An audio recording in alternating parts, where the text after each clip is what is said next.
We're continuing chapter 4.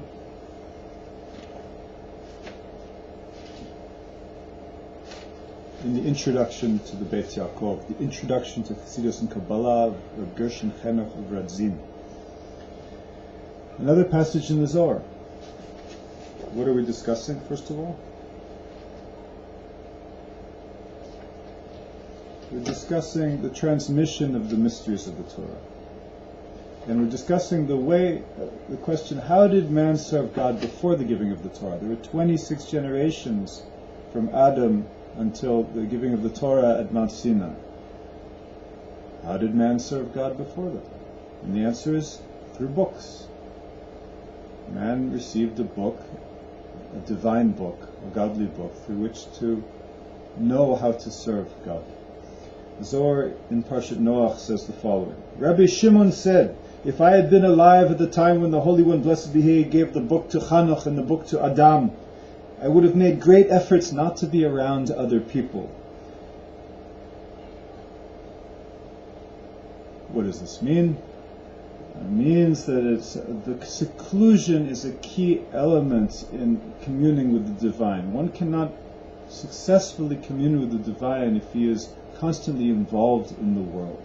Doesn't mean that we're supposed to be hermits, but just there's something very precious about that time when a person is alone with God. Now, a person could walk down the street and be alone with God.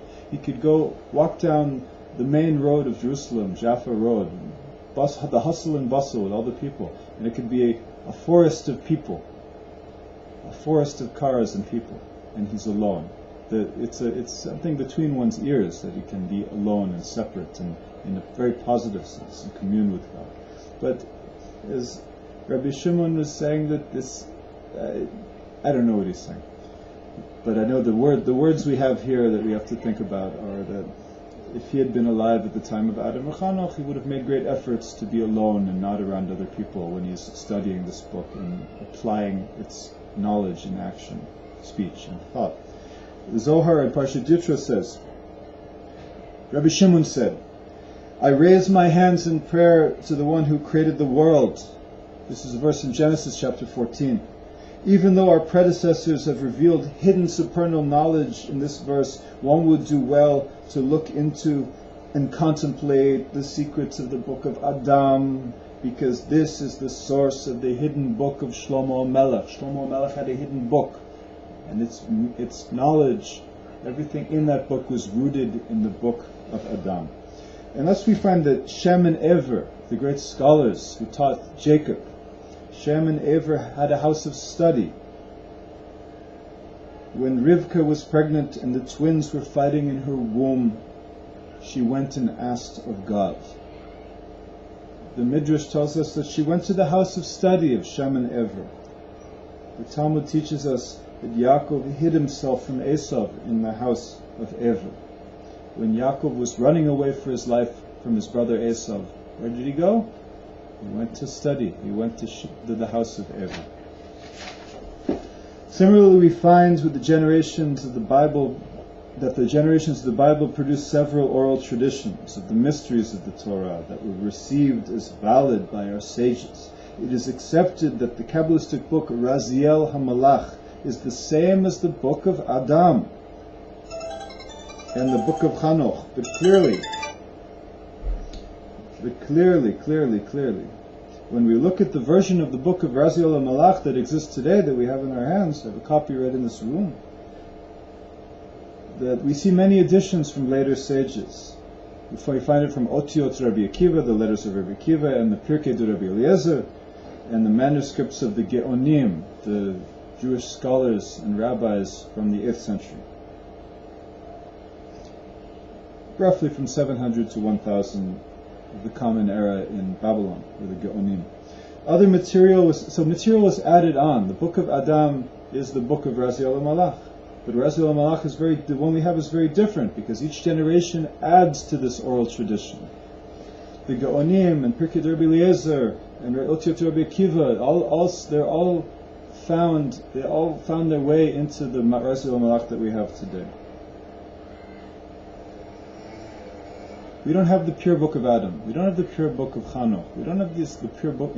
So that when we find a book of Chanoch today, we can be pretty certain that it's a later scholar, maybe even a scholar living and walking among us, who wrote it and put a name on it. And it might say good stuff, it might be lies, I don't know. I didn't see it. But I can tell you one thing. It's not the same book that Chanoch had. And if you believe that, you might as well believe in the Easter Bunny. But clearly, the book of Raziel HaMalach is based on the book of the mysteries. Again, we no longer know the identity of many of the contributors of these books. The Sefer Yetzirah, the book of creation, contains 5 chapters. The Magen Avot, Rabbi Shimon Bar Tzemach, the Tashbetz, one of the great rabbis of the past, mentions that when the Gemara says that the original Masechet Avodah Zarah of Avram Avinu was 400 chapters, now our Masechet Avodah Zarah only contains 5. So we see that the Sefer Yetzirah also contains 5 chapters. The 5th and the 6th are combined together. So the 400 chapters of Avodah, this Masechet Avodah Zarah, the laws of idolatry and how to stay away from idolatry, are actually the same as the Sefer Yetzirah of Avraham. It's a conjecture. It's not a proof. It's a theory. It's a theory brought by a great genius. So the Tashbetz explains that all of the missing chapters were about, what were they talking about? They're talking about how to get away from the physical, from all the powers and created effects. They're trying to get away. The world was a very physical place, a very different place 3,000, 4,000 years ago. And to get away from it, it was very important, so because it could be the servants of God at that time could become confused and think that these powers are godly.